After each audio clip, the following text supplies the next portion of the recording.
Number 5, you force Amazon's algorithm to let you ship to fewer FBA warehouses.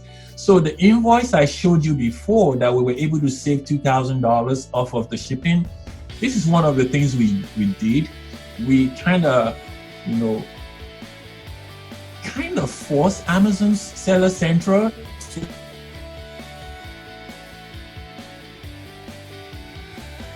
Did we freeze? Uh-oh. two warehouses. You froze for a second. Can you repeat that? Oh, sorry. Yeah, and maybe if you, when you're doing the presentation, if you pause your video, if we have any other problems, and that might. Oh yeah, let me do that. How can I do that? Should be at the bottom. Oh yeah, let me do that. Yeah. How about that? Yeah, that should good. Be. All right, let's do that.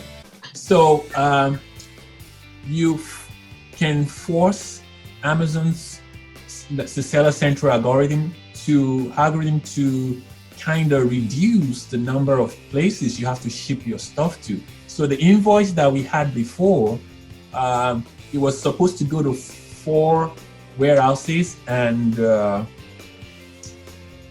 were able to condense it to 2. And we did this by the way you create your shipment from the beginning, and the addresses you use, and how you package your goods.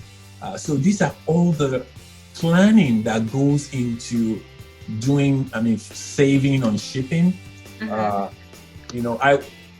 I know people might want me to share that here, but I noticed that many times when you share these things, Amazon go in and kind of plug it. Right, yeah. They don't make it work anymore. So this is a loophole. This is, have you ever heard of anyone getting into trouble or slap on the wrist or anything for doing something like that? No, mm-hmm. No. There is. It's nothing shady. Mm-hmm. It's just the way you create the shipment that takes advantage of the way Amazon's algorithm calculates your distribution centers. Okay, so that's stuff that that's something that you help people to kind of figure out how to gain that.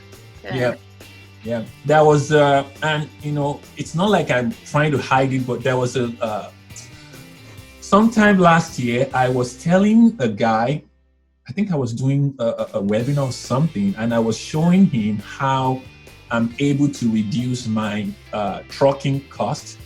To Amazon, those LTL shipping in your Seller Central if you want to ship pallets. And I showed him how I always save like $20 to $30 per pallet. And guess what? In about 2-3 months after, it's no longer there. So I'm a little cautious of it, but you have to reach out privately, and I'll be able to we'll be able to help you create it in such a way that it will reduce the number of warehouses you're shipping to. Most of the time it works. Okay? Yeah. It works. Yeah, and I remember when we were talking about SoStock, that was one of the things that you had said was there were some systems that force you to create FBA shipments through their system. And you said that you liked the fact that we didn't force you to make an FBA shipment through SoStock because this is what you were doing. Exactly. And that was what got me hooked with SoStock, because SoStock is just you're just reconciling what I already created. Mm-hmm. Yeah. Yep.